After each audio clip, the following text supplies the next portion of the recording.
Malatya'mız bir sıkıntılı bir süreçten geçiyor. Bu sıkıntılı süreci hep beraber atlatacağız. Geldiğimizde 1300 küsür dairenin ihalesi yapılmıştır.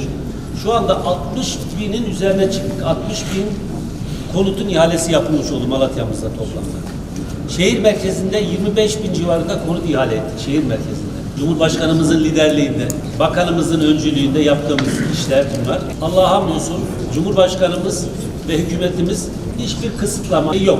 Onun için hakikaten çok hızlı bir şekilde mesafe kat ettik. Dün Yazıhan'daydım.